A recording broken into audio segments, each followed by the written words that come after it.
Share screen. And I think we're ready to go. Hey, you're on live on Lunch Conversations with Randy and Teddy. For those who don't know, I'm Teddy. Lunch Conversations with Randy and Teddy is sponsored in part by the Elder Law Firm out of Greensboro, North Carolina. Their role is to help you help those that you care about in that journey, that elder journey, into elder care, elder planning, life document planning. So reach out to Elder Law out of Greensboro, North Carolina. If you want to have a conversation about, those areas of business, give them a call at 336-396-4551. And you must tell them that Randy told you to call. Dude, you doing all right? Hey, I am, yeah, and still safe from Ian, right? Yeah. But my son, his wife are in Tampa, and we know, as I'm sure many of us do, friends and relatives throughout Florida, and they're just getting hammered here today and tomorrow and the next day. So thoughts and prayers go out to those for their safety, and just a lot of stuff swirling around. But, Teddy, I always enjoy taking time out every Wednesday, and we have a great time, great guest. We'll get to that here in just a second, but a quick intro from my end anyway. Randy Wooden with Goodwill Industries of Northwest North Carolina, director for our professional center here in Winston-Salem.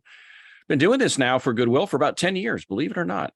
10 years. I tell people they still pay me. I keep showing up, and I love what I do. And if you're in a job search, you need some help, you can find me here on LinkedIn, find me at Goodwill, and we're happy to help clients all over the place. So we've got them local and across the country. That's it for me, Teddy. I think that's enough. You're doing some good stuff there, man. I've met a lot of people who've been through your programs, and they're grateful for what you do for them. So keep doing it, man. I appreciate that. Just as a quick aside, I always ask people, how did you learn of us? Yeah. And long story short, many of our clients come as a result of former clients. Yeah.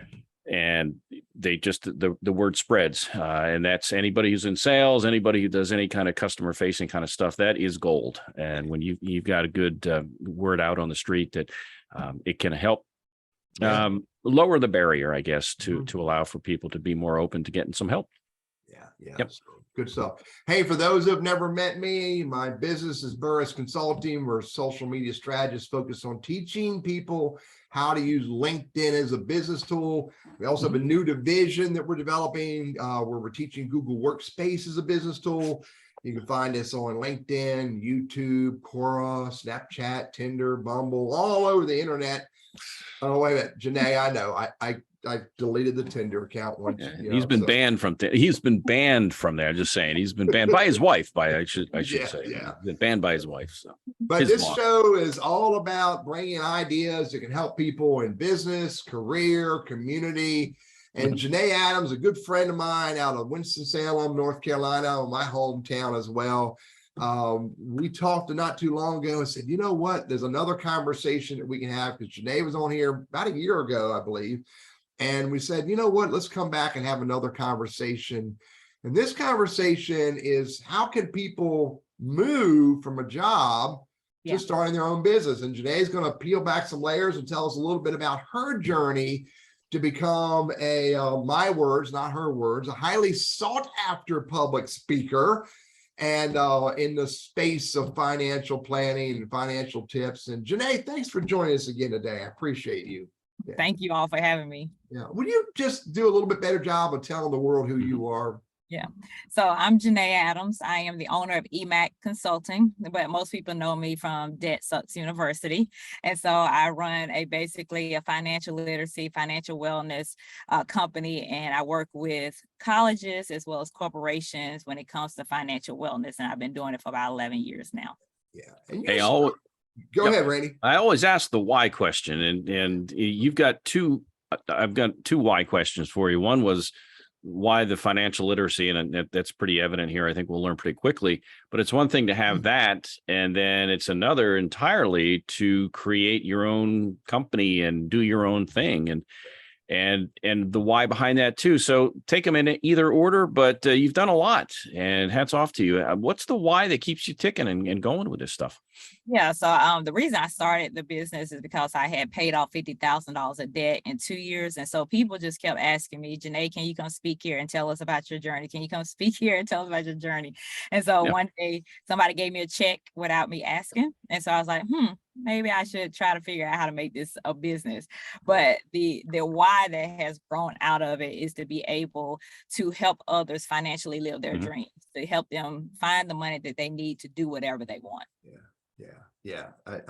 We're going to talk a little bit more about that because that is a big part of your journey is your own experiences, and then you seeing how your ideas and conversations can impact others. So absolutely. Hey, remember, Randy's managing the back room today. So you have any questions, hit him up in the chat. Don't use Q&A because Randy's just going to ignore the Q&A because he's just lazy like that. And he'll bring anything you bring up, any questions or thoughts you have, drop them in chat, and Randy will bring them up to Janae and I. So let's talk about that a little bit, Janae. $50,000 in debt in 2 years, you paid it off, and you were already a mama. Yeah. At that point. Yeah. So high level. How did what was the best thing you did in that journey to make it successful? Yeah, so I had a 1-year-old at home and had only known corporate America my entire life. And so one day I got laid off from my job and realized I was $50,000 in debt. So with a new house, a 1-year-old at home, my back was basically against the wall. And so for me, unlike other people who might still have a job as they're going along and paying off the debt, like it was scary times. It was 2008. Let's add that on top of that. It was just a lot going on. And so I just needed to, put my head down, understand that you got to pay this debt off. I didn't think it was going to be 2 years. I'll tell you that. It just happened to end up, the momentum got me to the 2 years. So that was a nice surprise. Yeah. And by the way, for our audience, to let you guys know, Janae gets around. She has been featured on Forbes, Huffington Post, Business Insider, Black Enterprise, Good Morning America, and Lunch Conversations with Randy and Teddy. So this woman gets around. The pinnacle of your career. I'm telling you, you're knee deep in the pinnacle of your career right now. Definitely. Hey, here, let's talk about starting the business. I mean, I get it. Your focus was you did something that others can do if they just had the desire, the willpower, and maybe a little guidance to get there. I get that. But talk a little bit about you already mentioned that someone handed you a check. You thought you were doing a free speech, and that before you left, someone handed you this huge, humongous check. Maybe not, okay? And that sparked your interest. Talk a little bit more about, you said maybe there's an opportunity here. What was the thought process? Yeah, so definitely, even at that time, I still was saying to myself, Janae, we are working in corporate America until we get our gold watch at 65. But once that check, and it was $250, and once that check gave to me, I was like, maybe I can do this as, something that I'm passionate about, that I can help other people. This might actually be my purpose. And so I started, reaching out to a mentor who was already speaking, who was in the same industry I was in before they started speaking, and just asking him to show me the way. And that's what he did. And from there, I just, put my marketing degree from South Carolina State to work and started, making the business what it is today. Yeah. By the way, $250 is quite a surprise when you weren't expecting anything at all. Exactly. Yeah. And I'm just sitting there telling people what I've done. That's it. It wasn't polished at all. But it has become quite polished. Yes. So here's another thought. So a lot of people have aspirations of starting their own business. Yeah. I mean, a lot of us do. I mean, Randy went that journey, started his own business. But there's two ways of doing it. One is to tiptoe into it, i.e. the side hustle opportunity. The other is to cut off all revenue and all other work, and you'll be 100% at doing it from day one. Yeah. Talk a bit about which way you went and why. Yeah, so I worked my business 2 years on the side as I was still in corporate America, because I'm the type of person, especially after being in 50 grand of debt and feeling that pressure, I never wanted to feel that again. So I need to make sure that I work my business on the side. I got a year's worth of expenses saved and work my business to the point that it almost replaced my salary. And I knew that if I went full time, it would replace my salary. So that was my criteria for myself. And that is always something that I suggest for other people. Yeah. Yeah. Especially if you've got good income and you need that income, and if you know that you can be successful tiptoeing into the business until you get to that point. Yeah, exactly. You need to have a proof of concept. Like, people have to want to buy your stuff. If you just step away because a few people on the internet bought your product or your service, like, that is a recipe for disaster, and you're going to be back to where you were before and maybe get discouraged and never do it again. If you tiptoe into it, you'll see that the proof is there and that the money is there. Yeah. And you and I talked a little bit about this earlier, JaNet, and I quit cold turkey. Yeah. Now, maybe and you and I talked, it wasn't completely cold turkey. When I started my business in late 2010, I was fortunate that I was able to put aside a little bit of money to cover me for 6 months. Yeah. But I told myself that after 6 months, no matter how much money I have left in my bucket, if I am not successful, I'm shutting this down and going back to work. Yeah. Fortunately, I got a few of those $250 checks, and I considered myself successful, and I kept going. Yeah, exactly. So yeah, but so what does it take? No, I'm going to go back to some personal again first. I want to go back to a personal question. What did your family say to you when you said, I'm quitting my job and going on the road as a speaker? Yeah. Well, you can tell that, it might have been some kind of hesitation around it. But like I said, I had been working it for 2 years. And when I mean working it, it's not like the tiptoeing we was talking about. Like, I was fully in. I was waking up at 4 a.m. in the morning, working 3 hours at 7 a.m., getting a child to preschool, and then working at 8 to 5, then working again at 7 to 9 at night. And you see what I'm saying? So they seen the work for 2 whole years. And also that I have already, went to college debt free, got my scholarship. I was someone who had got almost a 6-figure job out of college. I was somebody who's always been the person that's going to get what they want. And so that really helped, put it in front of. And I always told people, and I told myself that first. And I say, if it doesn't work out, I'll just go back into the industry I was in and get a job. It's not a big deal. But I don't want to be the person that when I come to the end of my life saying, what could have happened? Yeah, I would have did this. I get it. Yeah, I get. Let me, if I could throw this in, and I'm with you on this thing. I would tell people I don't want to wake up at age 60 and wonder what if. And while there's no guarantee that things will work out, not ever going for it, you'll never know that. But again, you tossed around some numbers, close to 6 figures, corporate America, highly successful in a corporate life, and not everybody is in that situation, and they may feel a bit intimidated at some of the numbers you throw out there. Hey, I killed 60 or 50 grand worth of debt in a couple years, even if you dragged it out to 3, 4, 5 years. And people maybe not at that income level.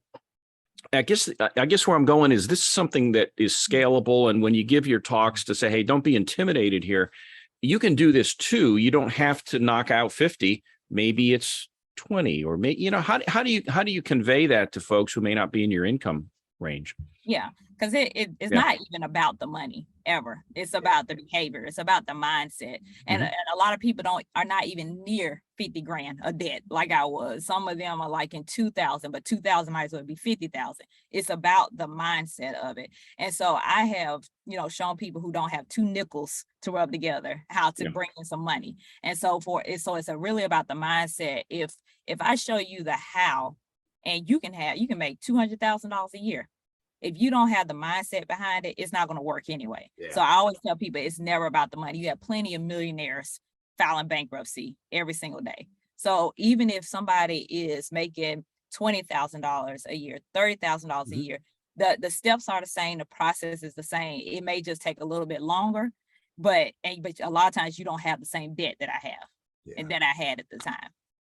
Yeah, well, that makes sense. And I think that's a bit reassuring for folks Yeah. that on the surface look at that and go, yeah, but that's her. I just don't know. And I'm sure you run into that. So you're as much not just the how to, but also part, I would think, that motivator that says, you know what, you can make this happen and be empowered to take control of your finances. Yeah, because it's really about the why. It's never about the how at all. And I always tell people, I want them to understand that I was unemployed for 4 months, like in those 2 years. Yeah. So I had unemployment coming in. So it's not about the money. It's about the determination. It's about the discipline that you actually want your why to become true. And so I always go behind the why first. Yeah. Well, let's take that and let's talk about as an entrepreneur, you're starting a business. And by the way, I listened to a podcast, and I've referred to this before on the show. I listened to a podcast called Masters of Change. And this morning I listened to, I can't remember the gentleman's name. He's the number one guy at PwC, which is a huge consulting company, global consulting company. They just started to invest $2 billion in a brand new program for employee engagement. $2 billion in a program for a higher level employee. And he used this phrase, I'm gonna screw up the exact words, but he says, if you really want it, then you put everything you have at making it happen. And that might mean you get up at 4 o'clock in the morning. It might mean you work till 9 o'clock at night. But if you really want it, you don't stop. You put everything at it. And that's sort of along the lines of, what you're talking about in the context of, financial correcting, as well as starting a business. Yeah. Talk a little bit about, what did it take for you? I get it. You talked a little bit about getting up at 4 o'clock in the morning and working all hours of the night. What were some of the other things that you had to maybe give up, maybe sacrifice? Yeah. I don't like that word myself, but we all use it, for you to be successful starting your business? Yeah, so definitely vacation days.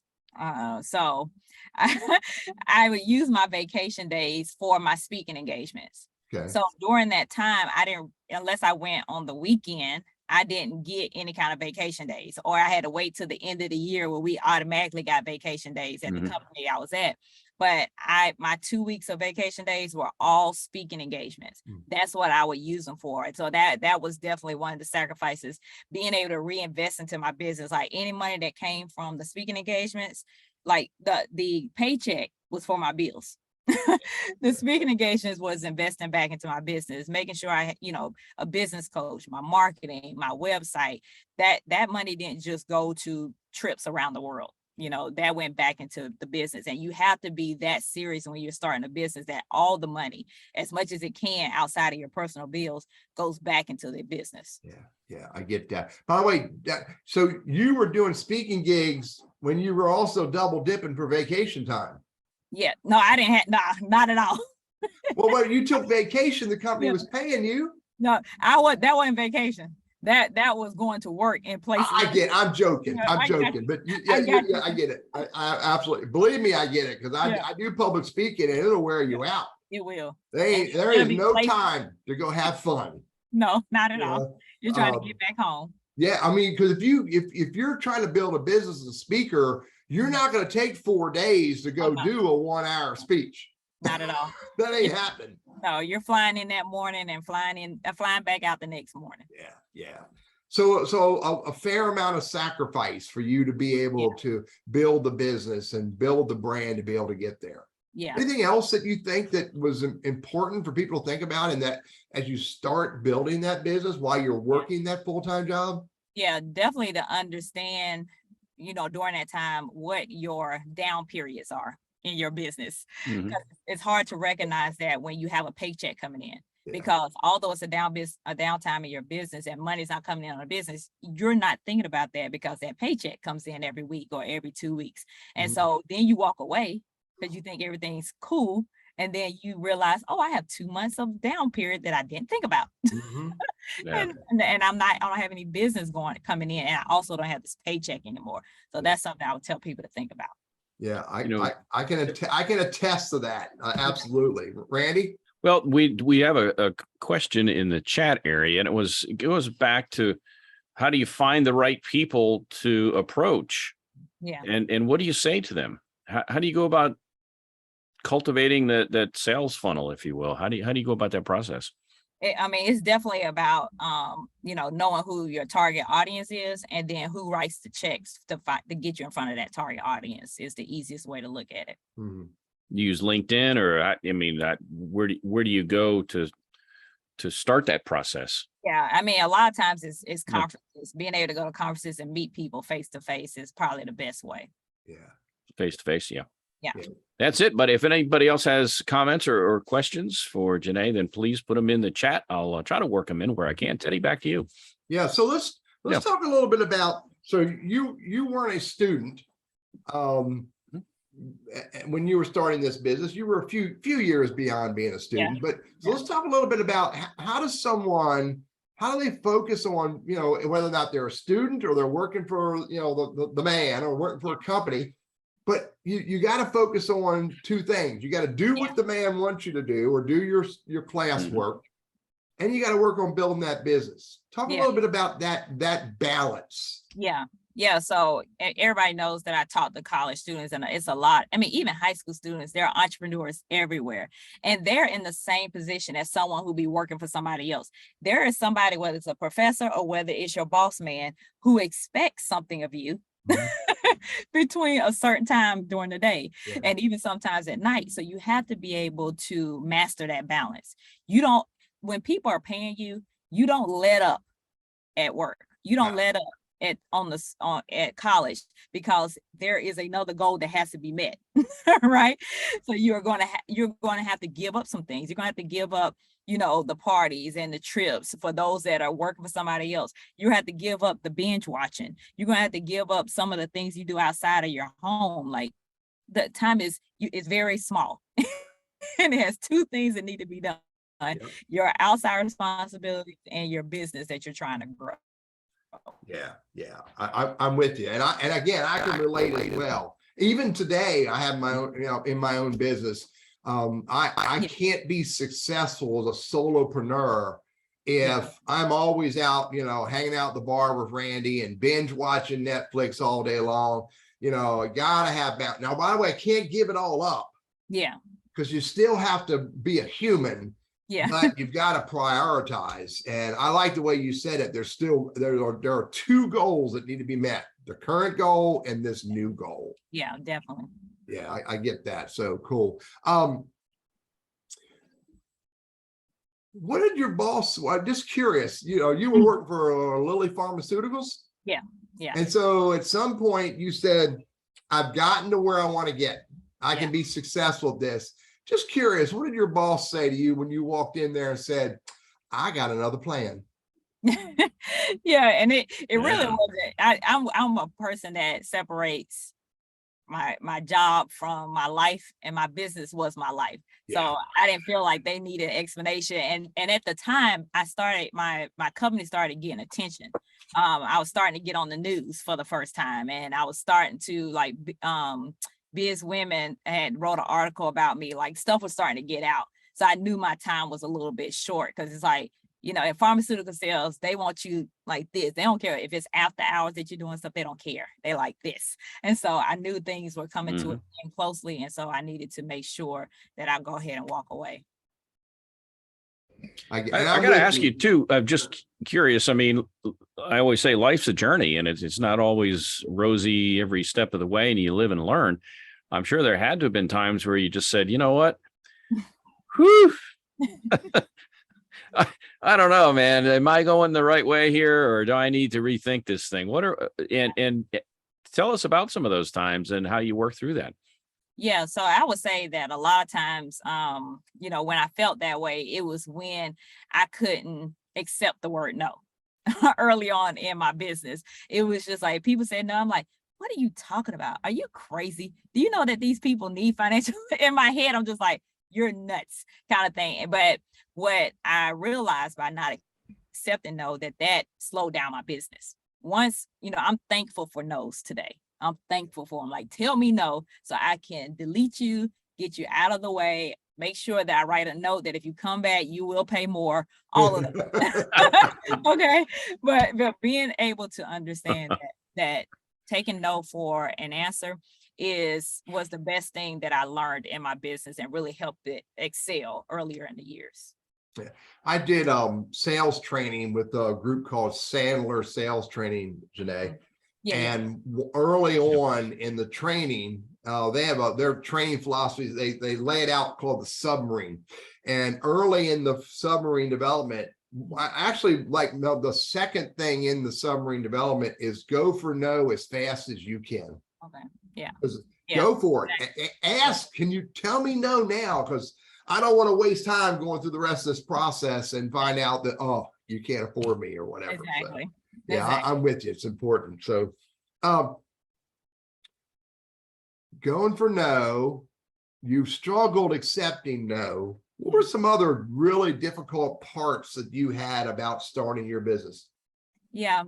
Like I said, the understanding my down months was very important. Like that and the no, I think, are the most important because both of those affect your money. Mm-hmm. So being able to understand where your downtimes are, so you can front load your money ahead of time, like whatever my speaking engagements are, my online course I'm selling, the books that I'm selling, like I'm front loading it because I know more than likely, most of the time, like November, December are going to be my slow months. And I've gotten to the point that now November, December are my vacation. So if I don't have to, I don't take any speaking engagements. It has to be someone that I know that's like, JaNet, please, like someone, North Carolina A&T wants me to speak, I think like November 3rd. I'm like, all right. Another lady called me this morning, like, can you do December 3rd? I'm just like, okay, but they've worked with me before. I like them, so I can, do those dates.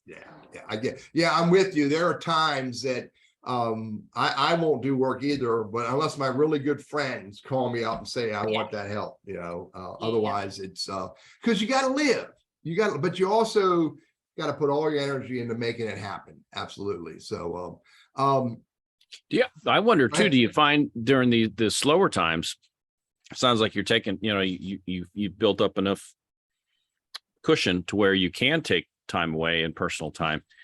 Also too, during those slower months, maybe earlier on in your career, you use that to load your calendar, because one of the challenges having also run my own show is you're either trying to get business or you're trying to service the business.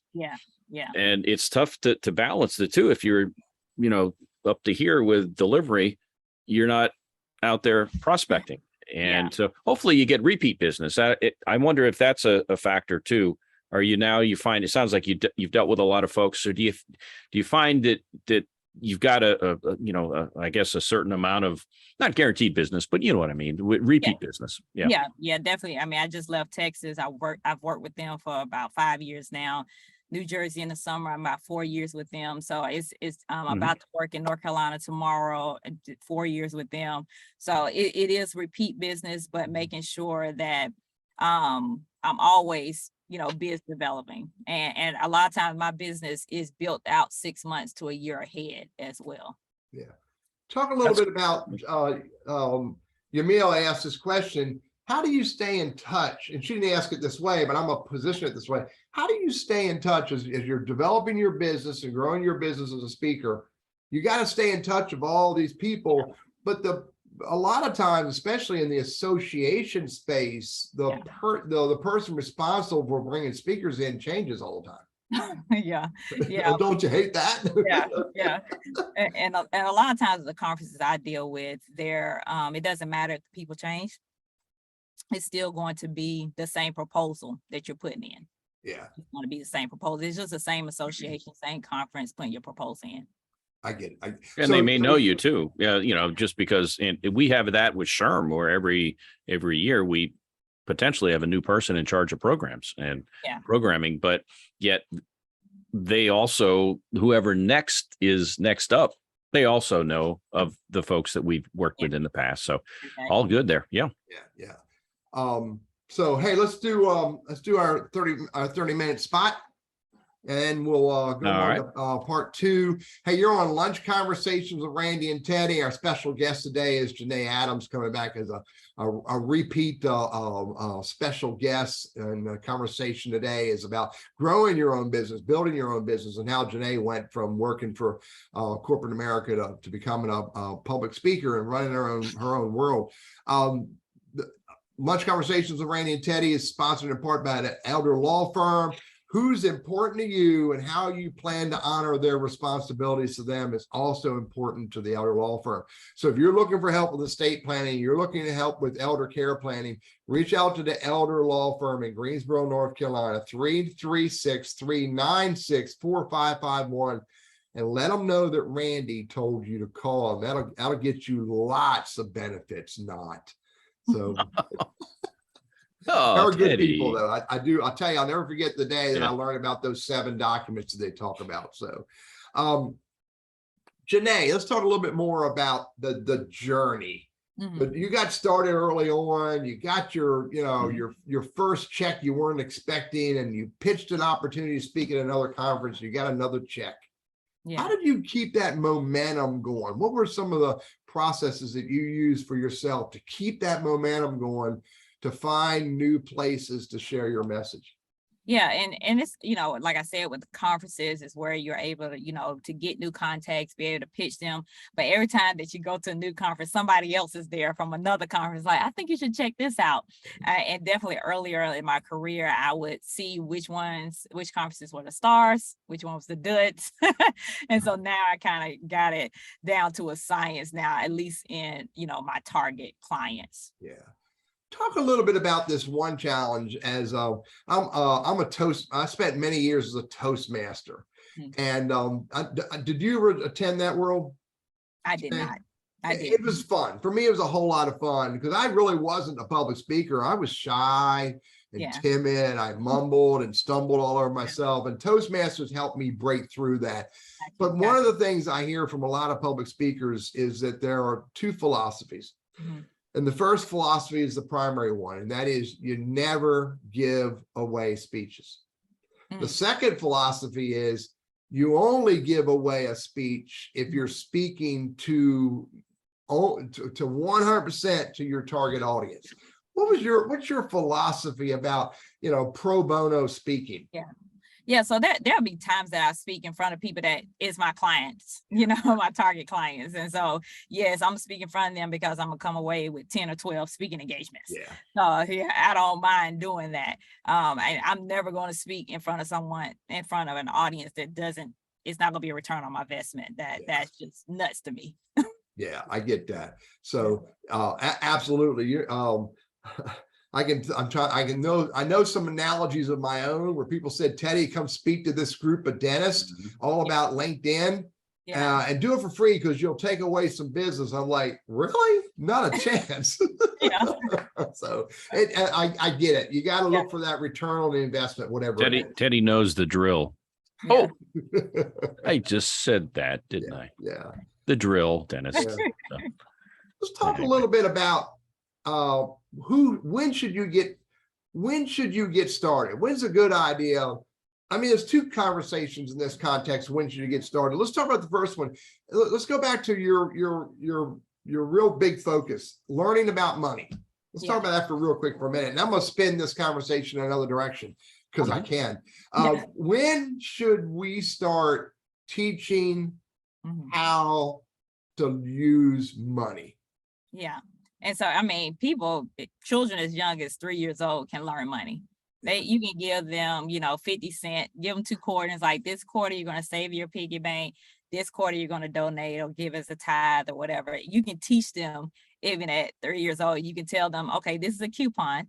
We're going to get 50 cents. The 50 cents I just gave you, we're going to get this amount off of this product at the grocery store. So it can just be done as early as possible. It's just about them watching your behavior. Yeah. So if you like, children can learn their ABCs, they can learn their 1, 2, 3s. High school students are doing trigonometry. They can learn money. Okay, they can learn how to do financial literacy. And I did a whole, social media branding class with a high school group a few weeks ago. And I go in there, I'm like, the same thing I would teach business owners, I'm going to teach you all because y'all can comprehend it. I don't care that you're in high school. You've done a lot harder than what I'm going to tell you. I remember the days, and you may not remember this today. Let me go back to Randy. He's much older than you and I. Remember the days, Randy, when we had a piggy bank and there was only one in and one out? Yeah. You know? And, you know, just did you ever have a piggy bank, Randy? I did. Yeah, I did. You know, I'd accidentally dropped on the floor a couple times. Oh, there's all that money out there. No, I only joking, but yeah, I did. Yeah. We used when I was a kid. Here we go, JaNet. When he leans forward and says, "When I'm a kid," when I was a kid, I used to have to do chores, and we had a list on the refrigerator, and I would check if they were done dusting baseboards and cleaning this and that and the other. But instead of money, or maybe I would get stamps. Mm-hmm. Oh, okay, got you. Yeah, back in school, I don't know, that to me, I don't know, maybe it was just what they did in Rhode Island, but anyway, I get a book full of stamps, and I'm like, what the heck do we do with this? But I guess I could cash them in somewhere or whatever. But they didn't give me money, maybe because they knew I'd spend it, so they paid me in stamps. Yeah. Were these those little green saver stamps? You know, they're making a comeback, Teddy. Those S&H green stamps, they're coming back. Are they? Yeah. Is that what somebody told you?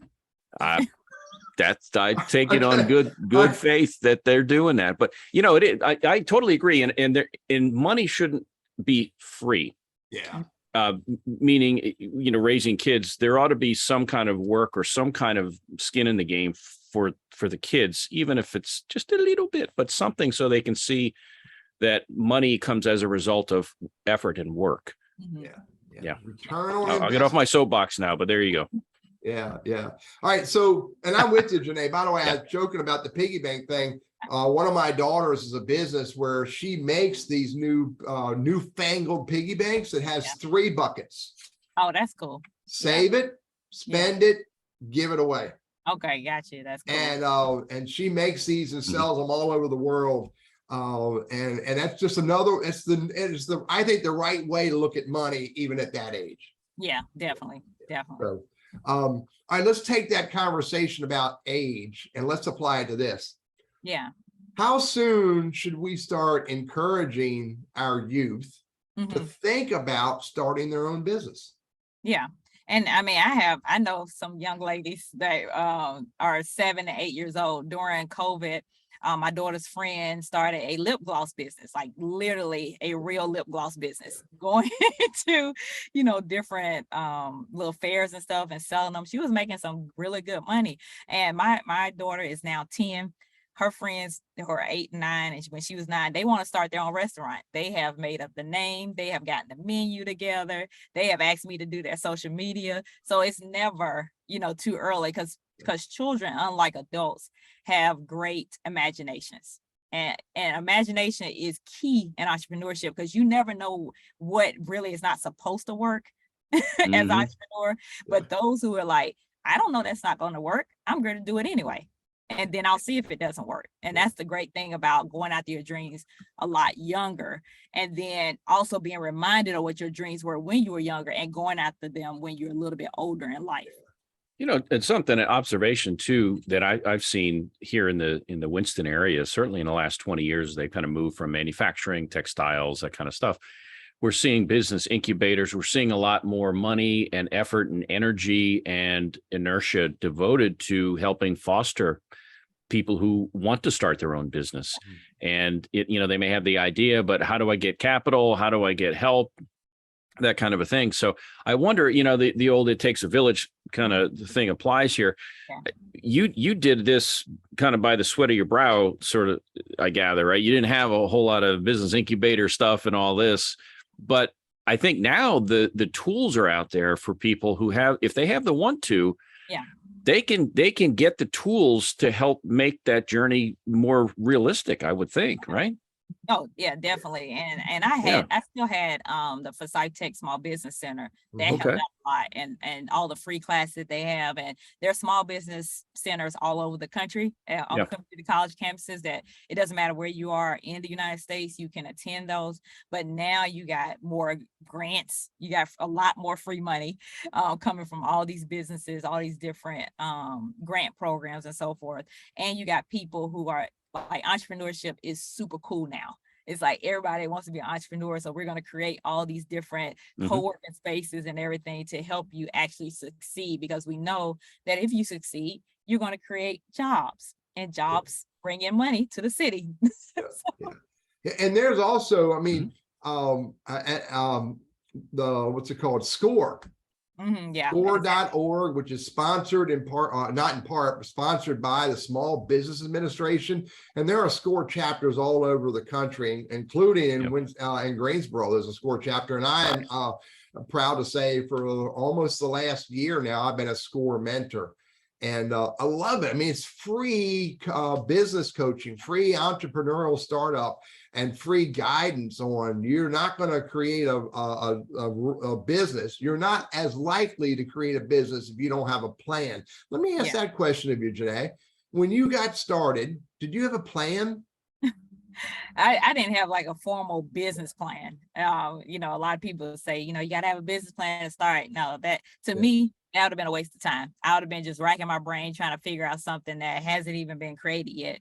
So a lot of my plan had to do with my mentor, Morris Morrison, who really helped me see what steps I need to take, because he's already taken the steps. So that was my plan. And just whatever he say do, JaNet, you do it. I And get build off that. of that. Yeah, I did create a plan. It was a one-page document. Yeah. I basically said, this is what I'm going to create. This is who I'm creating it for. And my revenue stream will be 5 different channels of revenue. That was my business plan all along. And did I do any more than that? No. Should I have? Maybe. But I think I've been successful for my own, as you have in your own right, going at it from your direction. Absolutely. Resources. Let's talk a little bit more about that. You said you have a business mentor. How did you find or decide to use this mentor? Yeah, so like I said, and that was towards the beginning of my career. He was helping me get into the business and everything. And now every now and then I'll call back on him. We'll talk and everything. So, but now more with a business coach. But yeah, at the beginning, it was just like somebody who was in the same industry I was in, made it out, doing very well as a speaker. And it was about just showing me what I need to be doing. So that's why I had started with the college students first, because that's where he was at. So it really was just following the blueprint. Now, these days, my business coach is Christy Jackson Muhammad with Women's CEO Project. And so that's taking my business to another level. And I've been with her since about 2016 and it has expanded. That's why I'm in corporate and soon to be government contracting. That's what I think a lot of people, you have to start off slow, but eventually you're going to have to get paid help to take your business to the next level. Yeah, because you can't discover the challenges that you're going to run into on your own. Or another way to say that is you may be better prepared to address those challenges you've never run into if you have someone who has some experience in that space. Exactly. Yeah, no sense tripping over dust bunnies that someone else has already tripped over can tell you about it. Yeah, exactly. There's no need to waste that time. Yeah. So interesting. You started out in schools, and talk a little bit more about your progression. You're heading towards government contracts. Talk a little bit more about that progression. Yeah, so definitely I was in colleges first, and then I met a group that was college, high school, that I could just go that route, and then corporations. So working with employee resource groups, as well as those in HR around financial wellness. And once that started, becoming more popular and understand that financial wellness and corporations actually affects your bottom line. If people are not worried about their money, guess what? They can make you more money. And so I started getting a lot more calls for corporations that way. And now with the whole government contract, and my whole goal there is to be able to impact more people, to be able to do it on the even larger scale that I'm doing right now. So all of it is just as the world goes, as the years go, it's like, oh, that looks like something I can go into. Yeah. That looks like something I can go into. It's all about impact. Yeah. It's and all about go try it and see what happens. Yeah, exactly. Yeah. By the way, go ahead, Randy. No, one thing I was just kind of curious about, and I think Teddy and I'll get a minute or two at the end here. We'll share a little story, but I had also gone down that path of being self-employed, and things didn't work out well enough to maintain that. Yeah. But what it did do was put me in front of enough of the right people to where goodwill came knocking one day and said, hey, we've got this new concept for a professional center. And given your background and the fact that we know you, and I had done pro bono, showing up at Goodwill to help job hunters, it was a hand in a glove fit. And so I guess a word of encouragement for folks who, failure is a harsh word to use. And I've said this before. A guy told me a long time ago, it's not a character trait. It's an occurrence. It's something that happens, but hopefully we learn from that, but it can also position us for something better. So if for those that maybe have thought about doing it or have done it and it didn't work out, look at the benefit that comes from it. And there may be opportunity to leverage that to go back to corporate America. Maybe let's say you crash and burn. Maybe you go to work for a bank or a savings and loan or whatever, and develop that program within their organization. So there's other opportunities, even if things don't go the way that you'd hope they might go. I would think. Exactly. Yeah, I'm with you, buddy. Always be the words as a career coach, and Randy does career coaching as well. Words that we often use is never stop looking for a job. Now, I'm focused on building my business. JaNet is focused on building her business, but you never turn down a conversation about something different. Yeah, you just can't. You got to look at it. And by the way, you use a term that a group that you're focused on, JaNet, that I learned about a few years ago. You called it employee resource groups. It's also called employee assistance programs, EAP.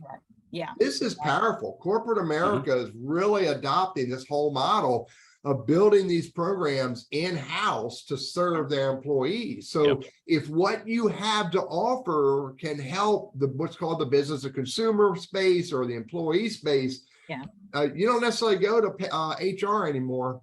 You go to either the ERG group or the EAP group, and they're always looking for resources that they can bring to their employees to help them. Yeah, so true. It's a fabulous new channel within corporate America to pay attention to. So let's see. I thought I had a chat here from Yamil. I don't have it. So let's talk a little bit more about how you made that decision. Talk a little bit more. I know you made the decision when you said you got to a certain point, we had enough revenue coming in that could replace this or replace it enough that you were happy to pull that trigger. Talk a little bit more about that decision process. It wasn't just money. It might have been primarily, but it wasn't just money. How did you make that decision to quit? The great thing is that at the time Obamacare came out, many women don't leave corporate America or paycheck because of healthcare. There are plenty of women that could pretty much change this world in entrepreneurship, but maybe they have children and you don't want to walk away from that. And so when that came out, I was already been in pharmaceutical sales for 10 years. So I knew healthcare and health insurance like the back of my hand. Okay. So I knew that, once I was able to get into the healthcare exchange to be able to pick the right program for me and my family. And that made it super easy to walk away once that came into place. And that came into place basically like during the time that I was building up my business. So I had studied it. I knew that when I walk away, I have this as healthcare. I got the money coming in. I got the healthcare. We're good. Yeah. By the way, just a statistic that I heard a couple of days ago that as a result of the pandemic, something like 2 million women left the workforce because of the pandemic, because they had to go home and take care of their kids, or working or going to school from home. Lord, I'm so glad I didn't have kids in those days. Yeah. You know what I'm talking about, JaNet. Yeah, it was not easy. Yeah, but here's what happened. Here's the stat that I heard, that now more than 2 million women have gone back to work. Yeah. So that population of the workforce has, I don't know if maybe it's the right word to say, has recovered. Yeah. But it's still not easy, because there's still a whole lot of work to be a working mom nowadays. Talk about that a little bit, JaNet. A working mom. Yeah. How's that work for you? So it's fun to me. What's great about it is that my children understand entrepreneurship. Especially my daughter. That's why she wants to start a restaurant with her 8-year-old and 9-year-old friends, because she just sees what I do. Now, sometimes they'll say, you're not working. I was like, what do you think I'm doing all day? I am sending emails, I'm making phone calls, I'm creating content, I am working. Well, how do you think you get that stuff? So every now and then I do have to remind them, I haven't, during pandemic, I did a lot of virtual. So when the pandemic kind of lifted up and people started wanting me more in person, they kind of forgot that Mama used to be on planes all the time before, because they had a home for almost 2 years. And so now that's starting to ramp back up. And so having to help them understand this is what this is what I'm doing. And my daughter will always ask me, what are you getting paid for this? And I'm like, oh gosh, Jocelyn, this is what I'm getting paid. She's like, okay. And then they're fine that I'm leaving. Yeah. So do you check in to make sure the homework is done via text message? FaceTime. Yeah, you want to see them telling you the truth. Yeah, exactly. Yeah, I can see eyes. I can hear the delay in their voice. Yeah, I get it. So a lot of work, a lot of traveling. So, and by the way, there's another part of you, JaNet, I'll ask you if you want to peel back this layer. You, over the years I've known you, you decided to celebrate the success that you're creating for yourself. Yeah. And the success that you can create for others. I love watching you nowadays. You'll go on a trip. You'll go have fun. Yeah. Talk a little bit about how you pulled off a Japan trip, or I can't remember the other trip you pulled off. Talk a little bit about how you pulled that off. Yeah. So at first I realized, when I was paying off the debt, I didn't have the money to go on trips. Then I started the business, had the money to go on trips, didn't have the time. So then I was like, you know what?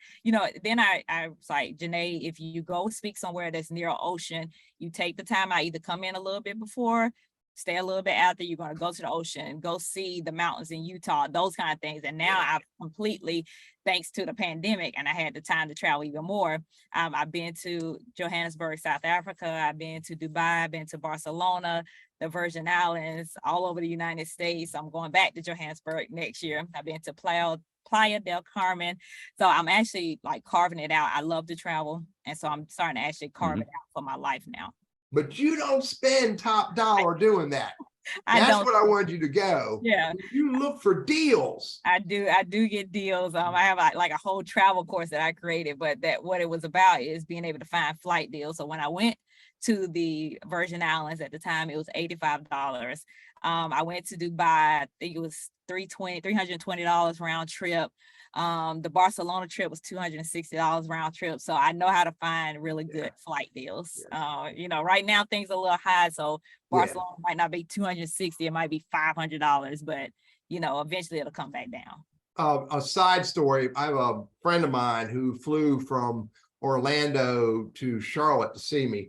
And he said, give me a couple days, Teddy. I haven't found the right deal yet. Yeah. He found the right deal. The right deal was $19 round trip. Oh, that's awesome. But then he realized he needed a little bit more luggage and he had to pay for a suitcase, and you don't want to hear the rest of the story. $19. Wow. $19 round trip. Strap him to the wing and let him fly. But it was $100 just for the suitcase. Yeah. The Spirit and Allegiant, that's what they do. Yeah, they'll get you there. Yeah.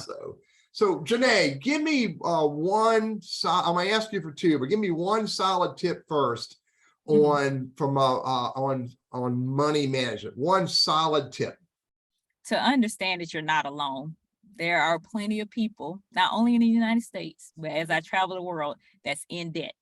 So don't be ashamed about the debt that you're in. Everybody's there. it's about the people who stay in it instead of getting the help that they need. The people who stay in it versus Yeah. get help. Yeah. All right, one solid tip about starting your business. One solid tip is to make sure that you have your expenses saved. That's what needs to do. Okay. Do not walk away if you can without having a backup plan with your money. I like to do a year's worth of expenses saved. So if your expenses are $3,000 a month, then that's 36 grand. All right. Because what that means is that you're not going to take on clients that you want to take on. That's going to be a headache. And you're not going to be unhappy because you're always stressed. So to make your business run more smoothly and as you grow faster, having that expenses saved will make your life a lot easier. Yeah, I'm with you. I'll tell you one of the tip that I have that's got a little bit of satire applied to it, but a little bit of reality applied to it as well. That is, I follow Dale Carnegie's principle. That is to accept the worst thing that may happen, accept it. And then put all your energy into not making that happen. And then my Teddy, a part of that plan is to have a backup plan. And my backup plan was I called 4 of my daughters and said, if your mother and I fail at the business that I'm starting, can we move in with you? And 3 of the 4 said we could move in with them for a short time. Have a backup plan. Have the backup plan. That's good. JaNet, thank you very much. Appreciate you showing up today and sharing with us. Really appreciate it. So you have a great afternoon. Hang on, Randy and I are going to tell a quick little story, and and then we'll introduce our next speaker for next week. Randy, you got a story out of this, man? Well, yeah, kind of. And I alluded to the thing with Goodwill about having done the pro bono work, excuse me, and that kind of gets you in front of an audience, and you never know who sees what you do and where that may lead. And so for me, anyway, that worked out really well. And it was quite honestly nothing that I had planned kind of thing, but it just happened. And the same thing when going on Fox 8 and the Winston Journal and the columns, I thought maybe I'll just do it one time. And one thing led to another, to another, to another. But I'm going to pivot for a second here, Teddy. We've got about 4 minutes to go. Yep. I've worked with a lot of job hunters over the years, and a number of them have been entrepreneurs. They either started their own business, bought a business, kind of a thing, and for a variety of reasons ended up across the table for me saying, I need to get a corporate job. But one common theme that, and I've shared this with you, Teddy, before, one common theme throughout all of them was that they didn't regret the process because they learned so much about themselves. They learned things that they sure as heck don't want to do again. Yeah. And I tell people life's a journey and you learn as you go. It's a series of events and hopefully learning opportunities. But again, going back to my original thought was, I don't want to be 60 and look back and wonder what if. And these guys, even if it didn't work out the way they'd hoped it would, they benefited from it and can leverage that in their next step in their career. So good stuff there. Teddy, let me throw it to you. Yeah, unfortunately, you're not 60 anymore. You're now 62. Yeah, I am 62 as of yesterday. Say that out loud. As of yesterday, the 27th, I turned 62. So get off my lawn, Teddy, and turn that music down while you're at it. And you'll get a kick out of who our speaker is next week, because it's going to be a relevant conversation. Yeah, absolutely. And here's my story, Randy. My story is that in this context is I had 3 really big career steps, and all 3 of them were approximately 10-year jobs. And every single job that I had working for somebody else, right around the 10-year space, my wife or kids would realize that I wasn't happy before I did. Yeah. And so they were my barometer or my thermostat that said, move on. Yeah. And it was the 3rd job that I had that I didn't get to 10. I actually started planning as I took that 3rd job, that 3rd big job. And I started planning to never go work for someone else again. I planned for this for about 3 years. And JaNet, I told you, I put aside a bunch of money to carry me, and I had to be putting that money aside while I was planning. Yeah. My point is, if you're in a job, or if you've had a job and you're about ready to get back in that same job or type of job, and you knew you weren't happy, or you know you're not happy, Maybe you need to talk to a small business administrator, SBA, Forsyth Community College, or a community college in your area for their small business center, or SCORE, or go talk to another business person who started their own business and start thinking about it. Yeah. Maybe you can become your next great boss if you're dedicated enough. Maybe you can not put yourself back in that situation that you didn't want to be in before. So anyway, always be looking for that opportunity, in my opinion. So, all right. So next week, our special guest next week will be Kelly Sane. Kelly Sane spent 22 years working for BB&T in an executive role.